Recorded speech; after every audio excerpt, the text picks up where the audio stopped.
It's time for the Splash Live from Civic Center TV, featuring stories from and about people like you in the greater West Bloomfield area. Simulcast on cable, 89.3 Lakes FM, social media, and the web. Now live from Green Media Center on Walnut Lake Road, it's the Splash Live. Live, local, social, it's the Splash Live on Civic Center TV and 89.3 Lakes FM. I'm Tyler Kieft. Thank you for joining me today and across all of our different outlets on TV, on the radio, on our website on civiccentertv.com, and of course, across our social media. Make sure to give us a follow and subscribe to our YouTube page to get even more from Civic Center TV, from the Splash Live to all of our other exciting programming all throughout the year. The QR code on your screen as we speak. Scan that QR code. It will take you to all of our social media so you can follow and like us everywhere that you may be looking into information on your community and keeping up to date on everything in your life on your phone, on your computer, and beyond. CivicCenterTV.com, also the place to go for more information. We are in the Halloween season, with the holiday being this week, the spookiest time of the year. And while Halloween may not be until later on this week, Keego Harbor kicked off the celebration over the weekend at Rose Sorter Park with a special celebration for the kids and the families. I had a chance to join them out at Rose Sorter Park to enjoy all the fun. The costumes, treats, and spooky decor caught the eye at Keego Harbor, a Halloween spectacular that brought families like the Shepherds and the Archers all the way to the small town of Keego Harbor for some family-friendly holiday fun. One thing that we love is just how involved it is with the community. There's a lot of events that forecast say, hey, we do love having everybody come, but this truly is a family-friendly event. There's stuff for everybody. Ever since my daughter was little, we've always searched out events like this, and I would take her because it's a bonding moment, I think, for families. And whether you're with your friends or families, it's nice. The activities brought out the crowd, but for Grace Archer and Deanna Shepard, the environment created by Keegosians is what impressed them the most. I have a 2-year-old autistic daughter, and so for us to be able to have a community and a place where she feels safe and where she feels like she's included and also celebrated, that's something that we really appreciate. I love the small town feel. It's very cozy, and like you said, it brings people together. I just appreciate everybody involved and the invite that we got to participate today. That friendly environment, event co-chair Julie O'Brien told me, is precisely why she got involved in the first place, and why she finds Keego to be the perfect place for her family to now call home. I've only been a Keego Harbor resident for about 3 years, and I've already made some of the best friends of my life. The people who live here are just so supportive and so fun. It is a really great community. It was a really nice turnout, too, from the Keego Harbor community, enjoying the Halloween event, but really more so than that, enjoying the community that they've built in the heart of the lakes that's now been extended out to so many other areas nearby as well. Albion, Fenton, so many others from across the nearby area in neighboring cities and communities also enjoyed the fun, something that was open to everybody across Keego Harbor and beyond. So a really nice event over the weekend to kick off the Halloween season. Plenty more Halloween fun all throughout the week. And if you're looking for more fall fun across the city of Keego Harbor and beyond, you can join in on the fun with Keego Harbor Parks and Rec on their Facebook page at KH Parks. The Halloween fun also extended out throughout the remainder of our 4 communities in our schools. Over the weekend, Halloween came early throughout the West Bloomfield School District with special trunk or treat events taking place for school kids at the Chico Elementary School, now at the old Abbott location, as well as for Doherty Elementary School over at WB Middle School. An amazing turnout with families and staff at both locations, picking up some Halloween treats, all these really cool costumes they were in, celebrating the season as we get closer and closer to Halloween. That's what it seems like it's going here in our community. Families still apt to go out and trick or treat on the Halloween day itself, but having these special celebrations that bring us all together, have people getting to know each other in the community and celebrate with fun little parties that bring each and every little pocket of greater West Bloomfield together. That's what's at the crux of this. So many smiling faces and a lot of fun being had over the weekend. You can capture all those moments with the West Bloomfield School District right now on their Facebook page, facebook.com/West Bloomfield Schools, for even more information. Other things happening in the West Bloomfield School District include some inspiration for maybe some future careers for our students. High school students at West Bloomfield High School got a chance to head over to American Interiors in Novi late last week, got a first-hand look at the daily lives of professional designers, and also got a chance to talk about some college and career opportunities, received some donated materials for the classroom library to help them learn even more about these career paths, these arts and sciences that go into American Interiors' day-to-day work, and so much more, leaving a lasting impression on these students and the team over at that company in Novi as well. Special thanks from the school district go out to Kelly Matson and Noel Essig, who were able to put this all together for the school district, and you can learn more about these programs on their website, wbsd.org. Oakland County at this time of the year asking you to help out with our environment. It's a spooky time of the year, but what's even scarier is when our environment could potentially be in danger. So what helps out with our environment, those pollinators and those microorganisms, is in fact something we've heard from our local parks as well. Leave the leaves on the ground to help wildlife and local pollinators. They're asking you to leave your leaves on your yard, creating a natural mulch, reducing weeds later on in the year. Hey, reduces a little bit of that yard work we see all throughout our communities in the spring, and of course fertilizes the soil, providing habitat for our local animal life as well, and creating an even more beautiful environment. Plus, you get the added bonus of enjoying the fall foliage right outside your window. Don't have to go travel across the state of Michigan to enjoy the colors. You can enjoy them from right outside your window each and every day. That's the suggestion from Oakland County. Well, earlier on this year, we introduced you to the new playground over at Gretschko Elementary School. The same thing now happening as we see Scotch Elementary School introduce their playground. You are invited to a special ribbon-cutting ceremony as they open up that fun opportunity for kids each and every day. That will be happening on Wednesday this week at 4:30 p.m. at Scotch Elementary School on their playground. It's going to be identical to the one that you saw earlier on this year unveiled over at Gretschko Elementary School. Jake Schaff from our team did an excellent story on that you can find on our website on civiccentertv.com as we speak. Just search Gretschko Playground, and that'll take you to that story. We can learn more about the design behind this playground, how that's being applied at schools all throughout our school district, and a little bit more about why they decided to make these identical and make these experiences similar for all of our elementary school students. In addition, you can learn more information on all this on Facebook at West Bloomfield Schools. Speaking of West Bloomfield Schools, this time of the year, all eyes are on the West Bloomfield High School football team. And while there have been ups and downs all throughout the season, playoff time is abound here in West Bloomfield and beyond. The MHSAA unveiling its playoff matchups recently, and West Bloomfield will kick it all off this week at Novi against the Wildcats in the first round of the Division I playoffs. Here to give a preview of that matchup and review the regular season and how it's led West Bloomfield to this point is my partner on our broadcasts of Civic Center TV's West Bloomfield Laker football coverage, Matt Gattoni. Matt, thank you for being with us. Yep, thank you for having me. The Lakers ending the regular season in spectacular fashion. A couple of really exciting performances for them at the end of the year. Of course, they had that big victory a couple weeks back on the road in Birmingham against Seaholm, allowing just 3 points. And that matchup, a little bit different of a tale last week in Roseville, going up against that Mac White team in their second place performance, who were able to take this thing all the way to overtime, ultimately ending in a loss. Yeah, I had friends in the MAC all year just talking about how good of a team that Roseville had this year and just how they've been able to build that program up over the years. This is definitely one of the best teams that West Bloomfield was going to see all year, and arguably, a top 5 team in all of Division II. And really, it was tremendous to see the offensive output that they were able to put together, but just so unfortunate not to come away with a win, knowing that, if they win, looking at it now, they could have had a home playoff game.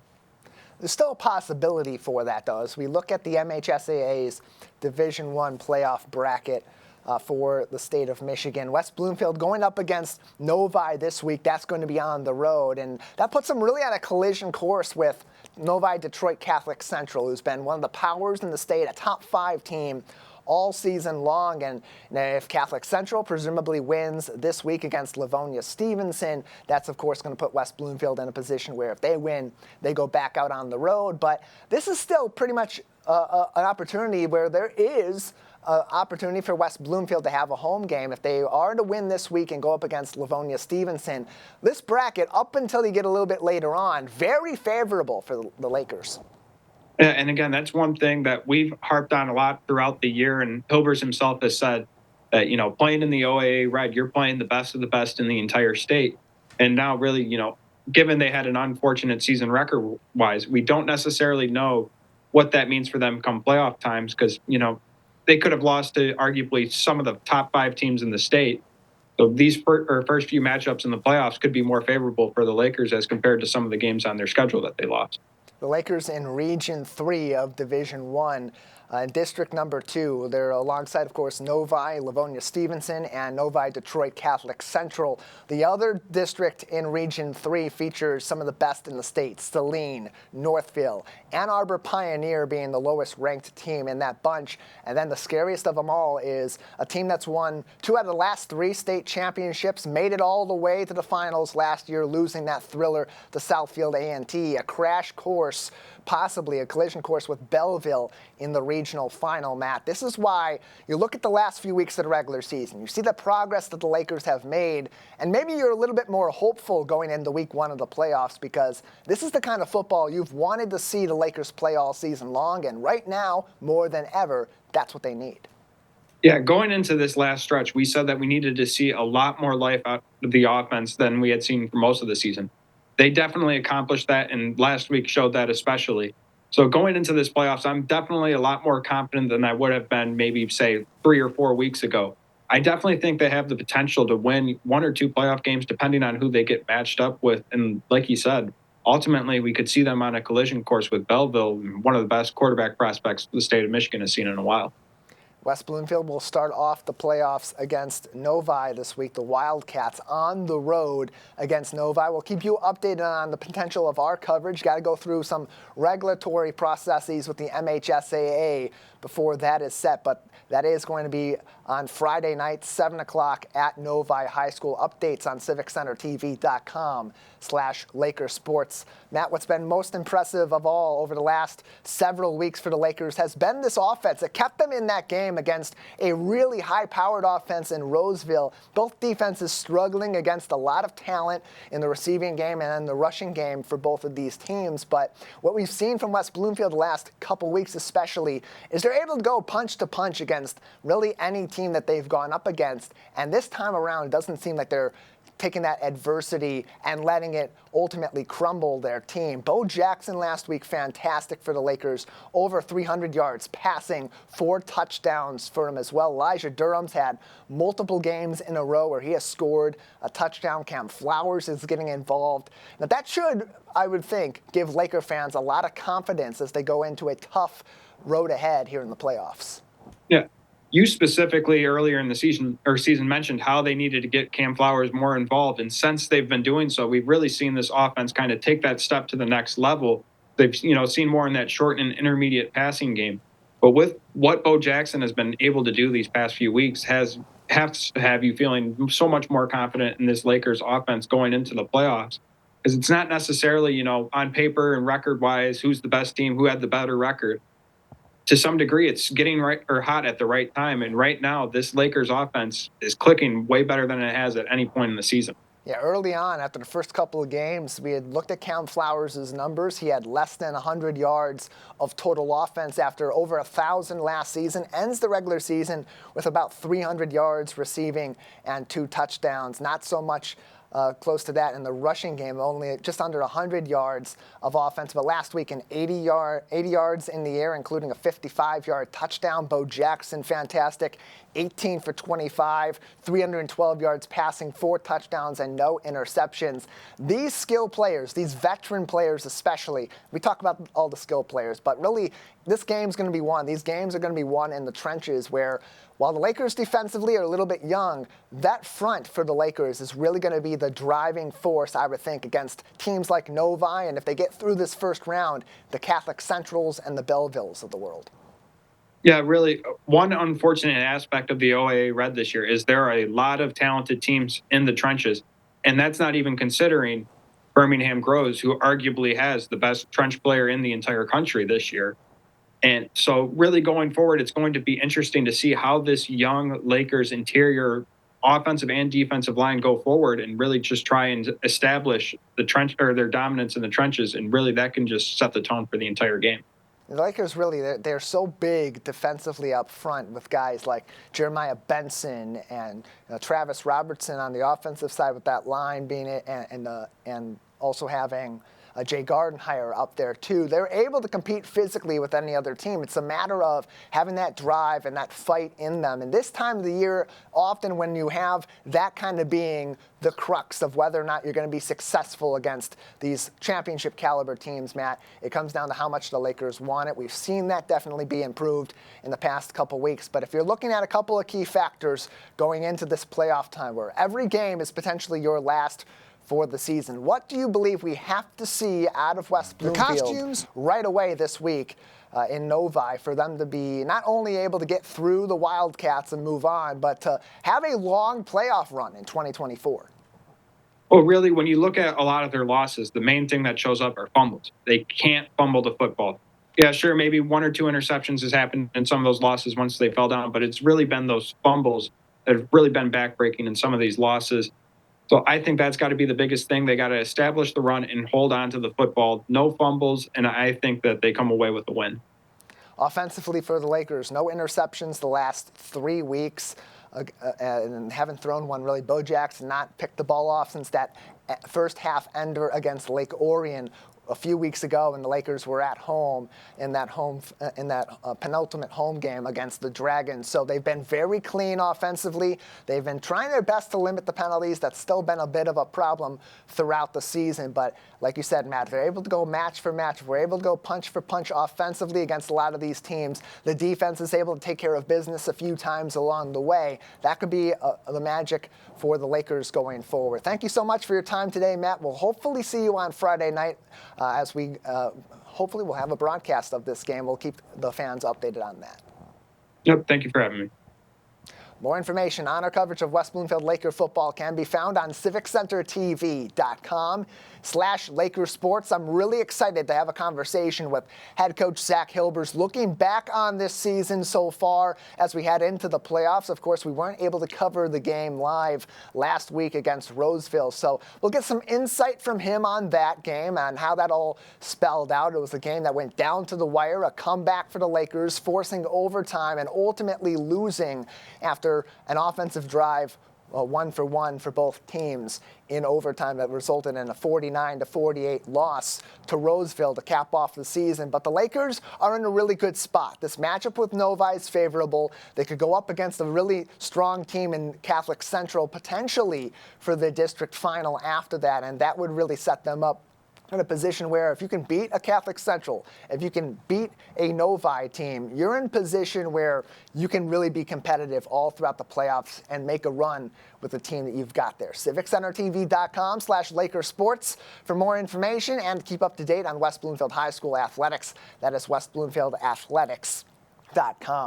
Here in the greater West Bloomfield area, a lot of special celebrations recently, whether it's been for the holidays or big accomplishments, including one local business that's celebrating a very special anniversary. Our reporter Jake Schaff has the story. Just recently, a local photography business reached an incredible milestone as Height Photo in West Bloomfield celebrated 100 years of business, bringing customers inside to take a look at several unique ways of capturing your photos, preserving them, and keeping those memories for a lifetime. But as those who know the business best will tell you, it's those family bonds that help keep everything together. I'm 3rd generation, and my brother's daughter, Julia, is 4th generation, so this business has rapidly changed over the years, and we've been changing with it to try and keep current with all the stuff that's going on. We're really happy to be celebrating 100 years in business today as our celebration of that. It's great. We just love the local community. It was started in Detroit, so it's always been in this area by one of the local families, and we just love the people who come to us. We love our clients, and it's nice to see them supporting the family so much. What is it about Height Photo that stands out from other photography places? You can tell how much the family cares, and everyone who works here, we joke that we're all part of the family, but it's really true that they take us under their wing, and everyone just really cares, and we try our best to preserve your memories and fix up the color, and like a lot of other places just print the stuff and don't even look at it. We always look at the pictures. If someone's shadowy or if there's a crop wrong or something, we always contact you and try to make it the best it can possibly be. We've packed the store with scanners and archiving, capture devices for slides and home movies and prints and anything you can dig out of the basement, because everybody has this massive problem with that kind of stuff. It's important to their family. They don't want to lose it. People come in, use our collaboration tables here in the lobby. We help them break it down and figure out what it's going to cost to save their family's heritage, and then you can share it for free to the rest of your family. We love the community as it is already, and it's funny because we've had customers come in today that have been customers for 30, 40 years even, and they are finding things that they didn't even know because we have the behind the scenes open tour for today, and they're really enjoying it, and we're really enjoying showing them what we do every day is fun too. I think it's amazing. I think it's wonderful that there's still this type of thing for people to come to. I've gotten a ton of Christmas ideas here, so it's great. I hope they keep expanding, and I hope people keep taking pictures and having all these wonderful things to share. How do you hope to see the business continue to grow throughout the next 100 years? Well, it rapidly changes. Like we go to conventions yearly to find out all the new technology, but man, you almost need a convention like every month by how fast this industry changes with the cameras and the image capturing. But one thing always remains the same, and that's that imagery is important to people. Doesn't matter how we capture it in the future. There'll be another way or a different way. Maybe on eyeglasses in the future. We may not have phones, but people are still going to want to share their memories and their trips and their things with their friends and family, and that will never change, and we'll always be here to help. Luckily, we've got more kids coming down the line, so hopefully there'll be a fifth generation of Height Photo people. It's always an incredible feeling to see a business like this thriving after 100 years. And from what I've seen today, I have a feeling they're going to be carrying on for 100 more years and beyond. A big congratulations to everyone at Height Photo, and here's hoping that they can capture many more memories as the years go on. For Civic Center TV, I'm Jake Schaff.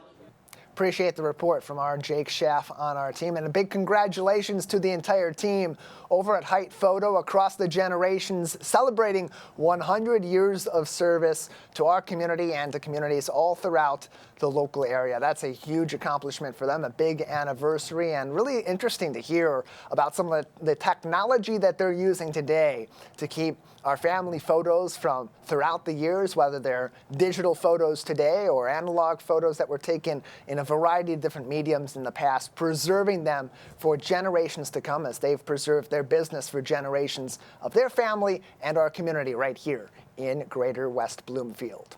Well, we told you about it recently on the Splash Live, leaving the leaves out, protecting our pollinators, helping our local pollinator populations like bees and so on, keep our community's environment vibrant going forward. Partnerships in Greater West Bloomfield play a key part in protecting our pollinators and helping those pollinators be celebrated by our communities. And one of the organizations behind that partnership and that educational effort is Bees in the D, who partners with West Bloomfield Parks for a number of different events and educational opportunities, including an upcoming event at Marshbank Park coming up in mid-November. Joining us on the program now from Bees in the D is Brian Peterson-Roast. Brian, thank you for being with us today.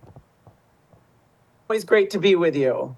glad to have you on to talk about what you got coming up. A Honey Sommeliers event happening with West Bloomfield Parks at Marshbank Park. Let's just start off with how you partner with West Bloomfield Parks, because when we think of bees and we think of Greater West Bloomfield, we're really thinking about the summer season. They're out and they're flying around. They're sometimes kind of bugging us and we're trying to swat them away. People are afraid of them in some cases, but there's a special partnership between Bees in the D, West Bloomfield Parks, and those honeybees all throughout Greater West Bloomfield.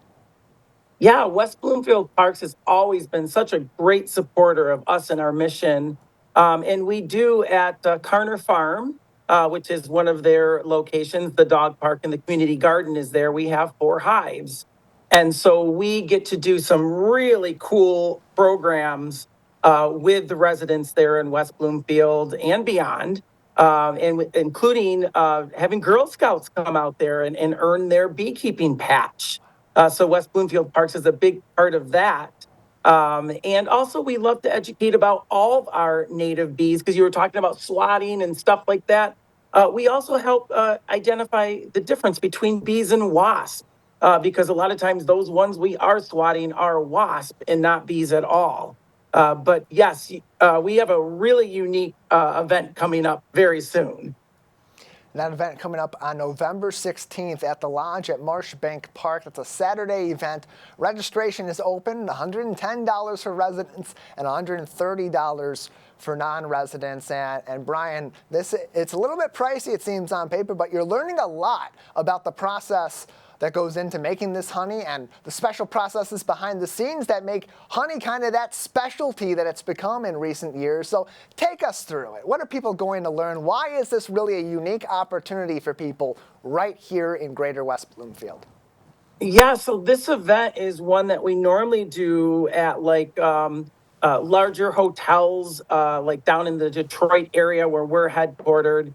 But man, honey is so undervalued in the United States. I mean, we think of it to dip our nuggets in, but actually honey throughout the world, because of the diversity of honey and the different flavors, the different colors, the different scent of honey is actually taught. And we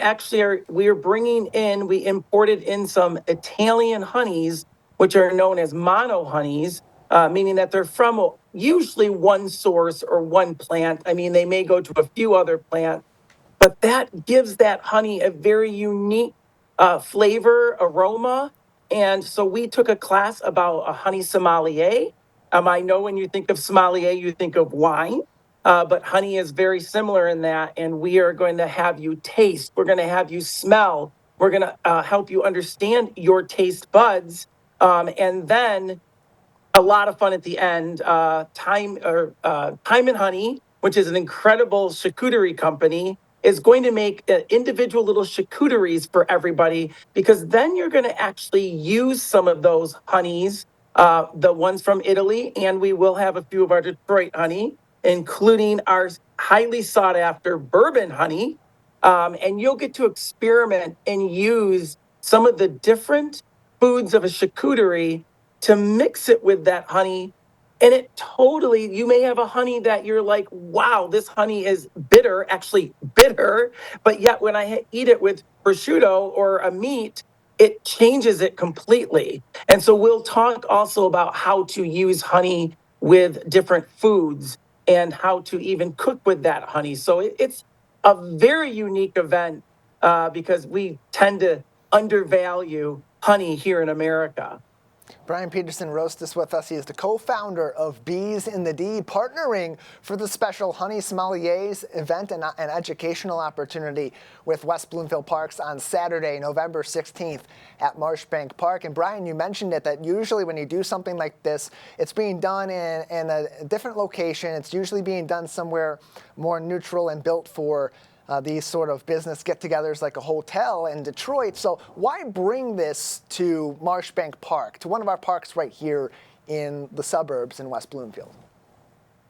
You know, we love, first of all, our partnership, but we want to bring it out to the different communities because we want them to understand and have an opportunity to do a very unique event like this.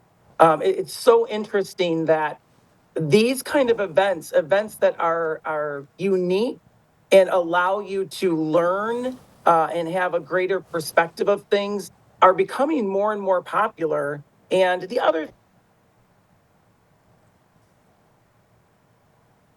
this and some of the other values that you're getting, the price is a little bit, like you said, a little bit higher, but you also have to understand that you are supporting a nonprofit, Bees in the D, and supporting the West Bloomfield Parks. And that allows us to do even more programs, especially some educational programs with the schools and with the youth there in West Bloomfield.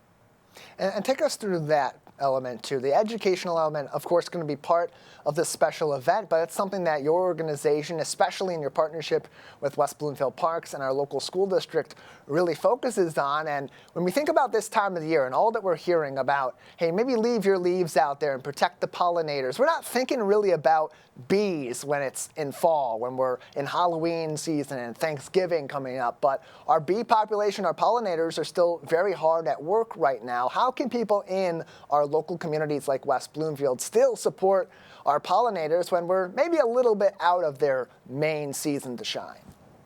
It's very tempting at the end of the year to just get everything cleaned up. You know, you want your yard looking immaculate, cutting down even some of the flowers that are still blooming. Those last few flowers that are blooming, you know, the goldenrod, the asters, they are a crucial food element for our pollinators, especially going into the winter season. Most pollinators, like our bumblebees and a lot of our butterflies, they will go down in the leaf debris for hibernation. And so that's why it's important to leave those leaves or in hollow sticks. Our honeybees are a very unique species. What they do is the winter bees have emerged. They're still honeybees, but they're designed to vibrate and create friction. And that friction keeps the queen at a balmy 90 degrees all winter long, but that takes energy. And that's why they store honey all summer long in their hive, so they have food to sustain them. But luckily for our sake, especially if you have a sweet tooth like I do, the bees produce too much honey or more than enough honey, and so we as beekeepers can then harvest. But we do leave about 80 to 100 pounds of honey in every hive for those bees to live on. And so now in the off season, this is a chance for us to learn even more about the bees and do some unique things like learn about the uniqueness of honey and how, depending on what they are foraging on, that flavor, that color, that aroma of that honey is completely unique due to where they were foraging. Brian Peterson roast with us from Bees in the D. Again, on your screen, you're seeing their flyer for their Honey Sommelier Tasting Event, a special event happening, bringing honey from hives like ours right here in West Bloomfield at Corner Farm over to Marshbank Park Saturday, November 16th.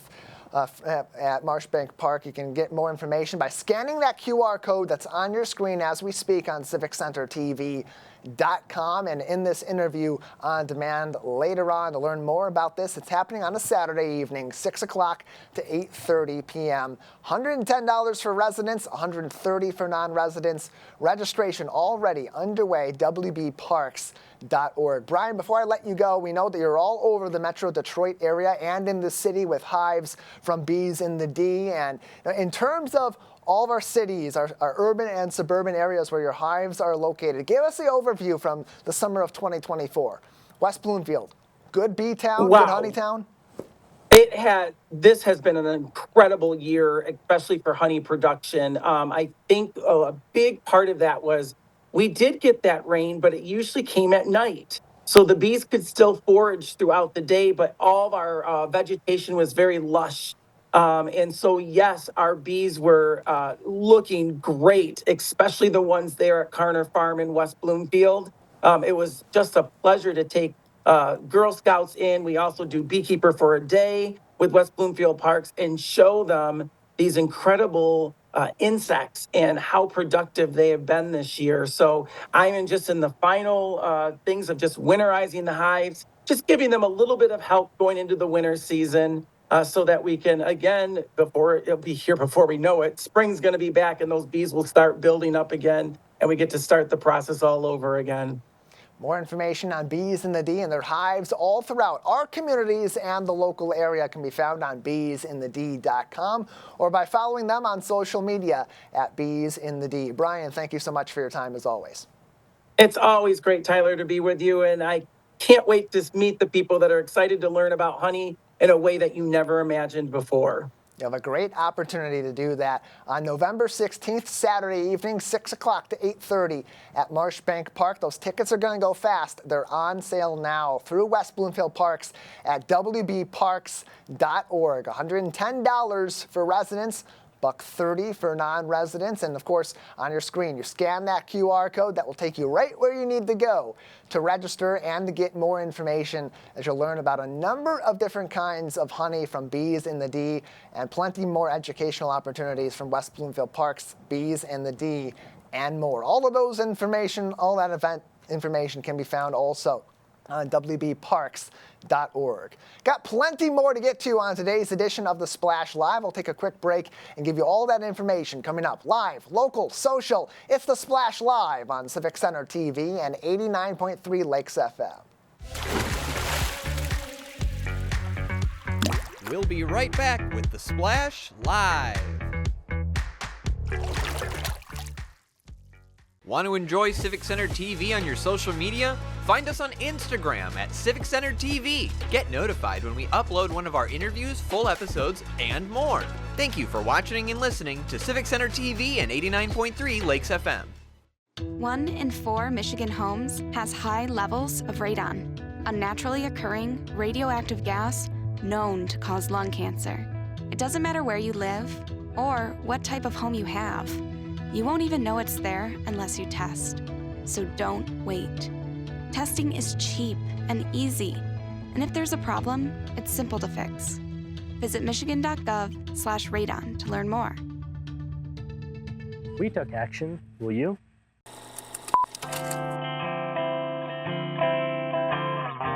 Bringing you stories and memories from Orchard Lake. Civic Center TV. Television that's close to home.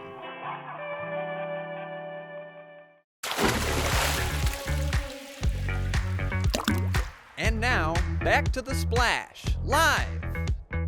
Live, local, social, it's The Splash Live on Civic Center TV and 89.3 Lakes FM. I'm Tyler Kieft. Thank you for joining me along the journey today as we learn about all that's happening across West Bloomfield, Keego Harbor, Orchard Lake Village, and of course, Sylvan Lake. You can keep up to date on all that information on civiccentertv.com, on Facebook at Civic Center TV 15, and on YouTube as well at Civic Center TV. All for free, all week long, the latest happening across all 4 of our communities.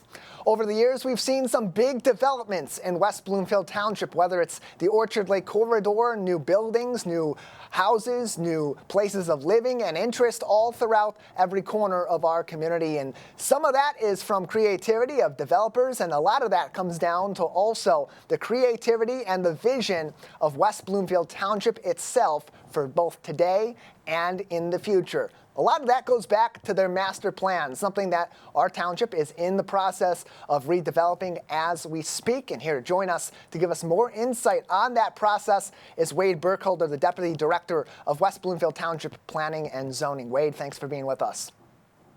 Thank you. Good morning. It's a pleasure to be here. Yeah, glad to have you on to talk about this because it's something that usually happens behind the scenes, but the people of West Bloomfield have a chance to provide some insight on this, and it plays a really critical role in the future of our community. So take us through the master plan process and why this really is a critical thing for our community going forward for years to come.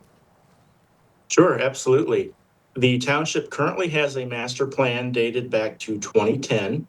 So a lot has changed over the last 15 years in terms of, the vision and the goals for the community. So what this master plan project entails is development of a new plan, building on the old 2010 master plan to guide the long-range policy decisions of the township leadership, create a plan for the future development of the community, all while creating the goals and objectives that the community has in mind. What we are doing right now is we just kicked off the process, and we are in a time period for community input.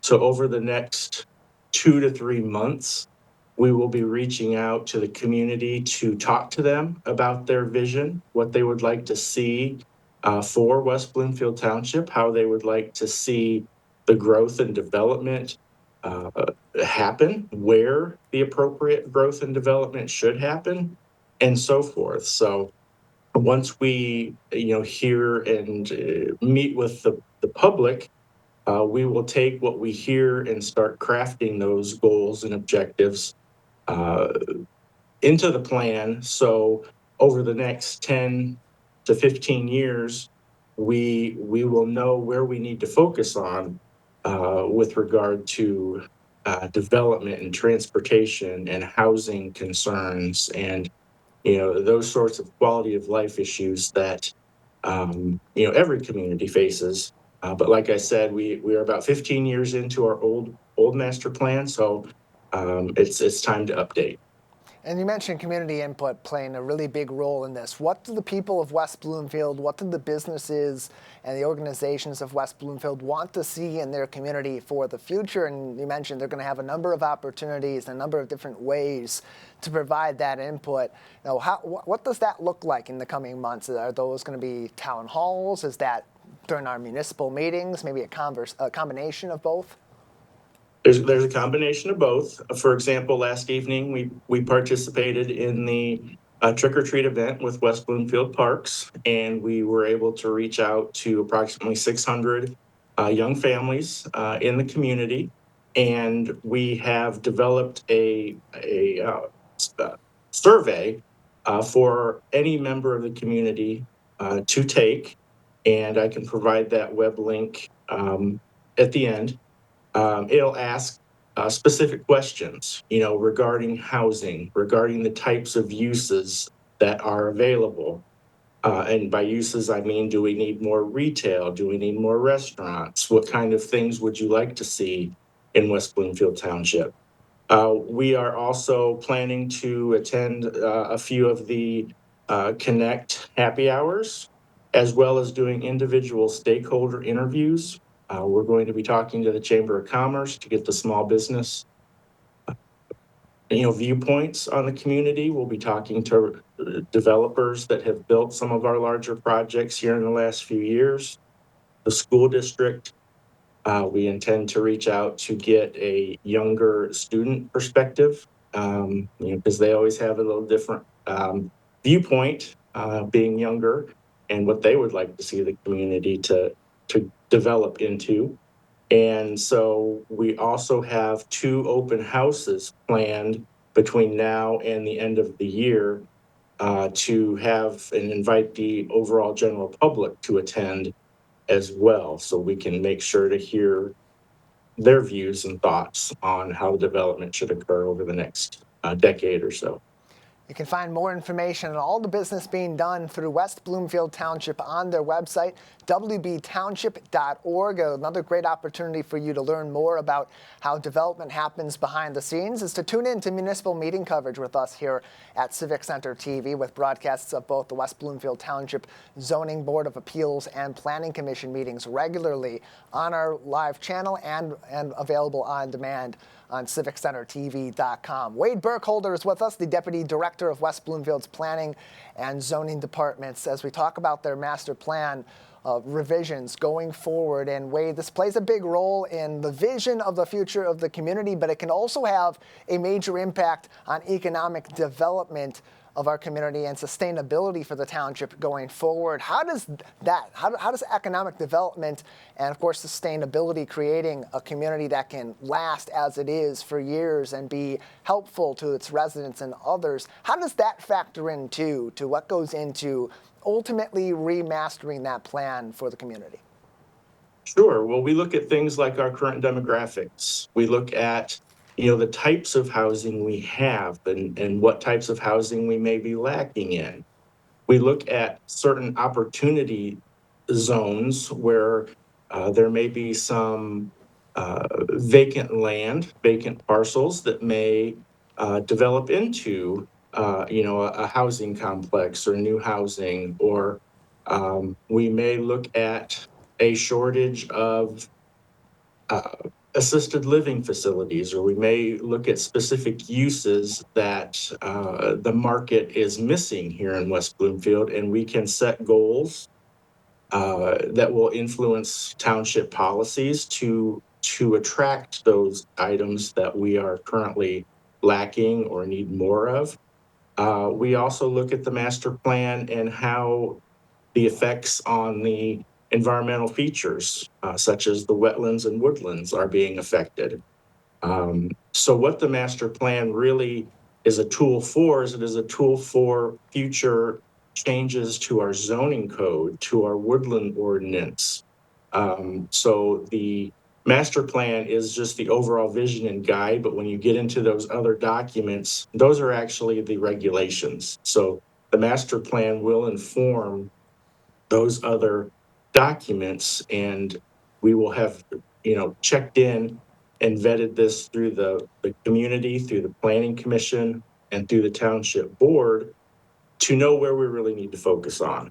So with regard to all of those different areas of the community, land use, transportation, environmental features, sustainability, such as, do we want to be a forefront or be a leader on the electric vehicle sector out there now, which is growing in popularity. So there's a lot of new techniques and a lot of new ideas that the 2010 master plan did not, anticipate, where we now have some new vision and new ideas that are floating out there. And it's a matter of, getting West Bloomfield Township to be the forefront and the forerunner in some of these situations and areas that I think we have a good opportunity to guide through this process. Wade, about 30 seconds left with you here, but before we go, you mentioned that there's going to be plenty of conversations and opportunities for input throughout the rest of this year. Overall, as we're looking at the timeline on the master plan revisions, when can people expect for this to be maybe up for a vote or up for a full overview? Yes, we are targeting August of 2025. So just a little under a year from now. And once we get this initial public outreach completed, we aren't going away. So you will still have time to comment once the plan is actually drafted.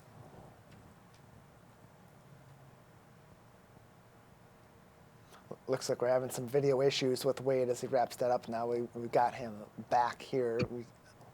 Go ahead and continue on, please, Mr. Burkholder.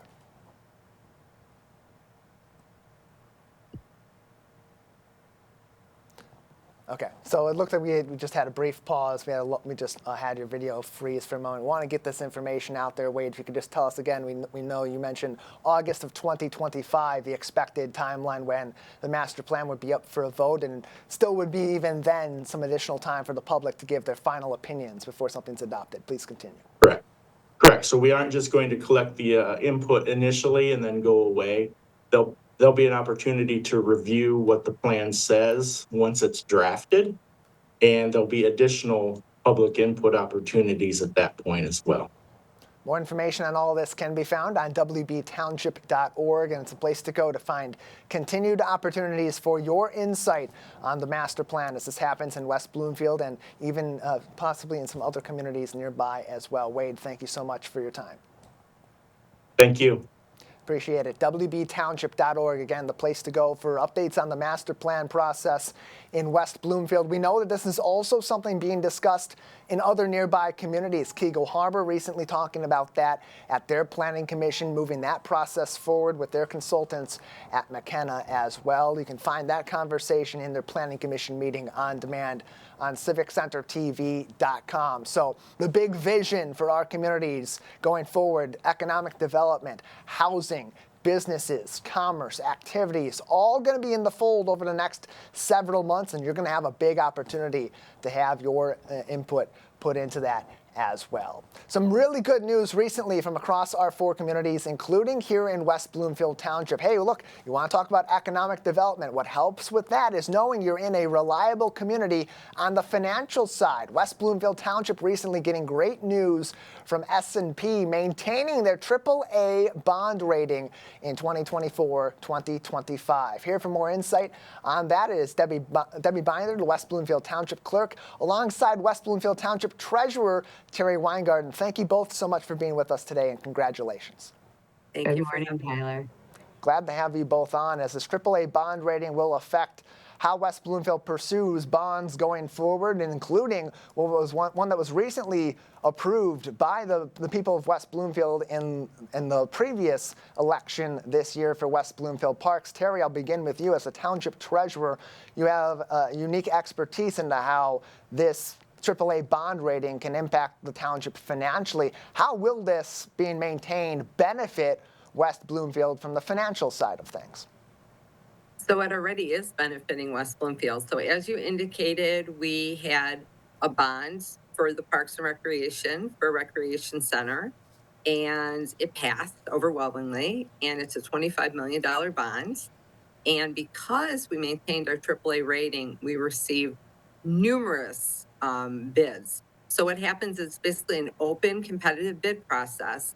And usually a community will get 3 or 4, maybe 5 bids, and we received 12 bids, which meant they were really sharpening their pencils to give us a good interest rate for this bond issuance. And we got a very, very competitive interest rate, which saves money. So it's very important to have the AAA bond rating. And it means that when they see that there's a bond issuance, they want to bid. They want to buy West Bloomfield bonds. They know that they're a safe investment, and it gets a lot more interest, which means lower costs. So it's already benefiting the township, and it will continue to benefit the township.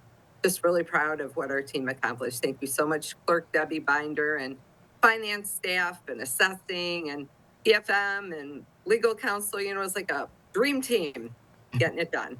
As usual, it's a team effort going into this sort of township business that keeps you in good standing financially and otherwise as you pursue these projects going forward. And Debbie, just speak to that team effort and how that plays into maintaining these programs and these systems, and really with this AAA bond rating, the reputation of West Bloomfield as a government, as an entity, and of course, as a community.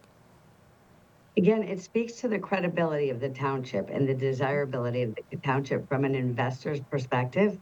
So anytime a project comes forward, or really just as a matter of almost any government operation, they look at you as a very safe investment. They look at you as a well-run community.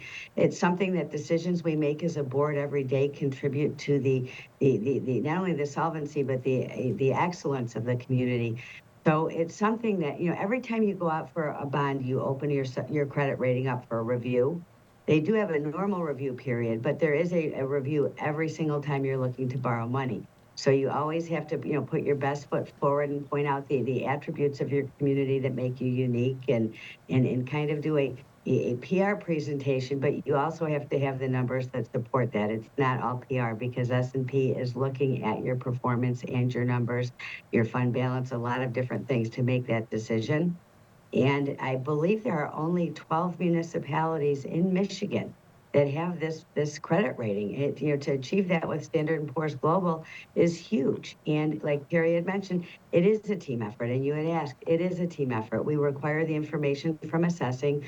We require the support of our professional support services. We have a bond council, and we have a bond coordination team. And they guide you through that process as you're getting evaluated. So the outcome, obviously, as Terry had mentioned, has been outstanding. To have 12 people bidding on us and finding us an important, investment and a reliable investment led to us being able to get those favorable terms in a market where terms are not always as favorable. So it was really exciting. And if you recall, a few years ago when we elevated to that AAA rating from a AA plus, we were ecstatic, because we knew the level of I can't think of the word I'm looking for. Terry, do you have a word for me? But the level of,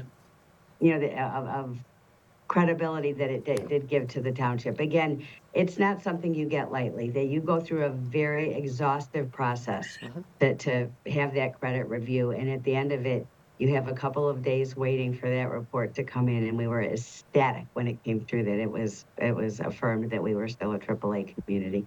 And Terry, from the outside looking in, we don't understand what sort of work goes into going for a AAA bond rating, getting that AAA bond rating, and then maintaining it. As Debbie said, it's an exhaustive process to make that happen. Can you give us some insight on what has to be undertaken by our local governments to even pursue that sort of a bond rating? Sure. Well, first of all, prudence, financial stability, being fiduciaries on a consistent basis, good staff, showing that people want to work here and that people in the community want to live here.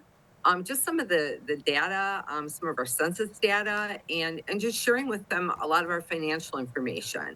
So basically, the township has been very, very fiscally responsible. You know, we've been good in down years and when the economy's been really well, and we've always planned ahead. We've always budgeted conservatively and made sure that we have the money if we have some bumps in the road. And they look at that.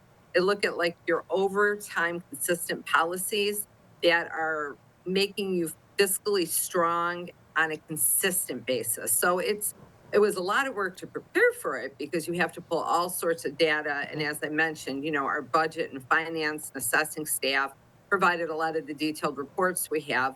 But just, you know, the consistent good decisions of the board and the pension board to make us a strong community is really what's important, because they do look at your long-term track record, really, to make sure that this isn't like a community that saves their money, spends it all, and then when there's a downturn, they're not prepared. And that is not West Bloomfield. We're always prepared.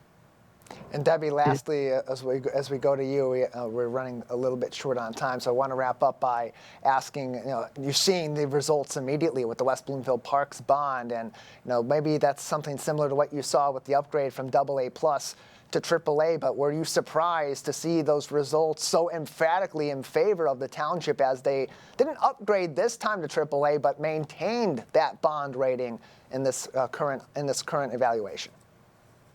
You know, once we knew we maintained it, I think we knew that we were in good shape because, again, we joined a group of 12 people in the entire, maybe it's 13 now, in the entire state. So once you've reached that AAA rating, you are looked favorably upon by you know, the investors. So I don't know that we were surprised by the response based on maintaining that. The concern was making sure that we did maintain that. You know, one of the things that does help us is, as a more residential community, our tax base is a little more stable than perhaps someplace where businesses are coming and going. And that, you know, definitely does help. And one of the things I would add, Terry got into the long range, is we do a lot of long range planning, and that's something they look at too. And an example would be our fire department plans out what the life cycle of vehicles and when we're going to need, so we need to replace them, so that there's a plan in place. And when they see that kind of planning, again, it reflects favorably upon the township and gives them more confidence to give us that great rating, and that rating gives the investors more confidence. So I think as long as we maintain that AAA, we're going to see the response to any kind of borrowing we need to do and the debt we need to take on. So it is you know, obviously we are taking on more debt, but it is a point of pride that investors look at us as such a safe bet to invest in. Maybe not a story that jumps off the page when you look at the headline, but does have a big impact on your community for residents of West Bloomfield. Debbie, Terry, thank you so much for your time today, and congratulations. Thank you, Tyler, very much.